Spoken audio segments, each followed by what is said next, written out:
इयत्ता चौथी, विषय मराठी, कविता क्रमांक 5, तिरंगा. स्वाध्याय. प्रश्न पहिला आहे, आकृतीतील रिकाम्या जागी योग्य शब्द भरा. आपले ब्रीद, विश्वशांतीचे, समतेचे. प्रश्न दुसरा आहे, रिकाम्या जागी कवितेतील योग्य शब्द लिहा. अ, विश्वशांतीचे अन, समतेचे ब्रीद आपले राखूया. चला चला रे आज तिरंगा या खांद्यावर मिरवूया. आ, हरित क्रांतीचा विज्ञानाचा मंत्र संजीवन गाऊया. चला चला रे आज तिरंगा या खांद्यावर मिरवूया. प्रश्न तिसरा आहे, उत्तरे लिहा. अ, हिमालयाची छाती अभेद्य आहे असे कवीने का म्हटले आहे? उत्तर, हिमालय हा भारताचा मजबूत व नैसर्गिक संरक्षक आहे. तो अभेद्य भिंतीसारखा उभा असल्यामुळे कवीने हिमालयाची छाती अभेद्य आहे असे म्हटले आहे. आ, आपण सारे भाऊ भाऊ या ओळीचा तुम्हाला समजलेला अर्थ लिहा. उत्तर, आपण सर्व भारतीयांनी जात, धर्म व मतभेद विसरून एकमेकांशी प्रेमाने आणि एकतेने वागावे. आपण सर्वजण एकाच देशाचे नागरिक असल्यामुळे भाऊ भाऊप्रमाणे राहावे. विचार करा व सांगा. प्रश्न 1, तिरंगा बोलू लागला तर? उत्तर, तिरंगा बोलू लागला तर तो आपल्याला देशावर प्रेम करण्याचा, देशाची एकता व अखंडता राखण्याचा आणि देशासाठी प्रामाणिकपणे कार्य करण्याचा संदेश देईल. प्रश्न दुसरा आहे, सैनिकाच्या मुलाखतीसाठी प्रश्न तयार करा. उत्तर, 1, तुम्हाला सैनिक होण्याची प्रेरणा कुठून मिळाली? 2, सैनिक म्हणून तुमच्या जबाबदाऱ्या कोणत्या आहेत?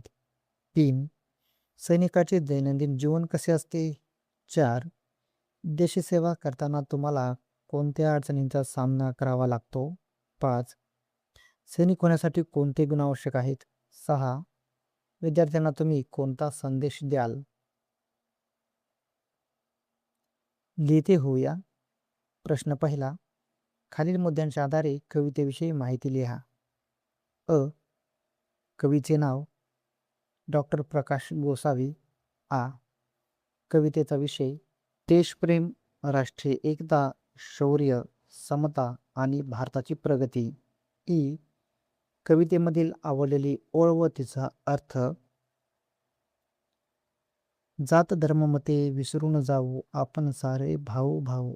अर्थ, आपण सर्वांनी जात, धर्म व मतभेद विसरून एकमेकांशी प्रेमाने व एकतेने वागावे.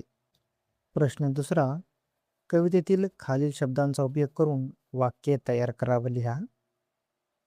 अ, ऐक्य, भारताची प्रगती होण्यासाठी सर्वांनी ऐक्य राखले पाहिजे.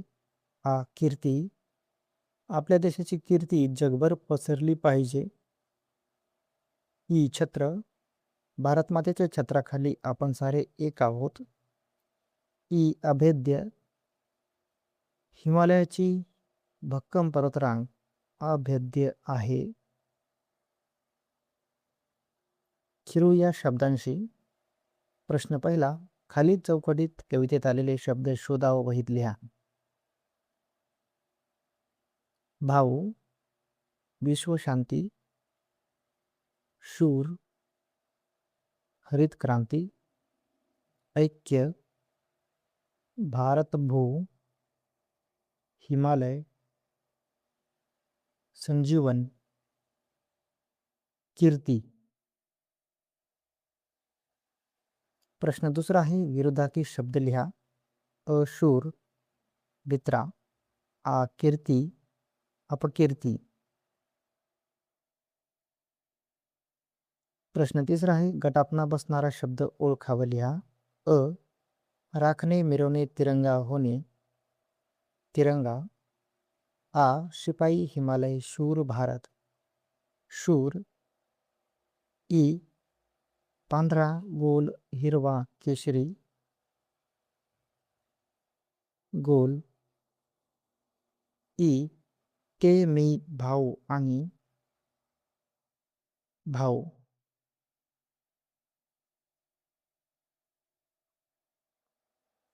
प्रश्न चौथा आहे, काना हे स्वरचिन्ह शब्दाला जोडल्याने होणाऱ्या अर्थातील फरक समजून घ्या. खालील शब्दांचा अर्थ सांगा व लिहा. उदाहरणार्थ, घर फळांच्या आतील मऊ भाग किंवा गार किंवा थंड. कप पिण्यासाठी वापरले जाणारे भांडे. काप कापणे किंवा कापलेला तुकडा. वस्तू एखादी गोष्ट किंवा पदार्थ. वास्तू घर किंवा इमारत. ई पर पंख पार पलीकडील बाजू.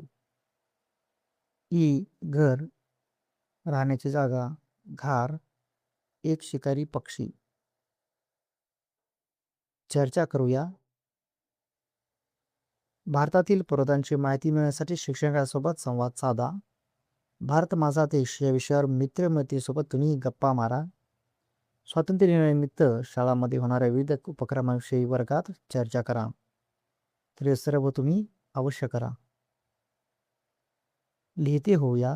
प्रश्न पहिला, तुमच्या शाळेत स्वातंत्र्य दिन कसा साजरा झाला ते तुमच्या शब्दात लिहा. उत्तर, आमच्या शाळेत स्वातंत्र्य दिन उत्साहात साजरा झाला. सकाळी ध्वजारोहण करण्यात आले.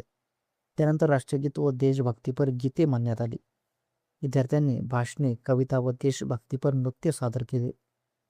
शिक्षकांनी स्वातंत्र्य दिनाचे महत्त्व सांगितले. शेवटी विद्यार्थ्यांना मिठाई वाटण्यात आली. 2. स्वातंत्र्य दिनानिमित्त सैनिकांसाठी शुभेच्छा संदेश तयार करा व लिहा. उत्तर, प्रिय सैनिकांनो, देशाच्या रक्षणासाठी तुम्ही करत असलेल्या त्यागाला मनापासून सलाम.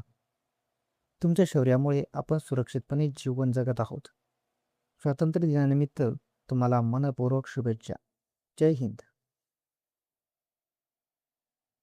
प्रश्न तिसरा आहे, कबड्डी या राज्य खेळाविषयी 6 ते 8 ओळीत माहिती लिहा. उत्तर, कबड्डी हा महाराष्ट्राचा पारंपरिक व लोकप्रिय खेळ आहे. या खेळासाठी 2 संघांची आवश्यकता असते. प्रत्येक संघातील खेळाडू आक्रमण व बचाव करतात. खेळाडूंनी प्रतिस्पर्धी संघाच्या क्षेत्रात जाऊन गुण मिळवायचे असतात. कबड्डीमुळे शरीराची ताकद, चपळता आणि सहनशक्ती वाढते. या खेळामुळे संघभावना व आत्मविश्वास वाढतो. महाराष्ट्रात कबड्डीला मोठी लोकप्रियता आहे.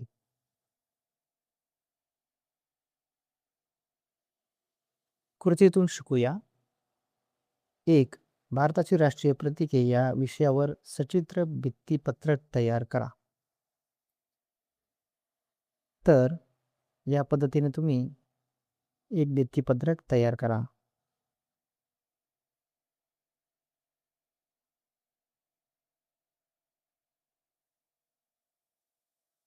2. स्वातंत्र्य दिनानिमित्त भाषण तयार करून वर्गात सादर करा. तर या पद्धतीने तुम्ही छोटीशी भाषण तयार करून वर्गात सादर करा.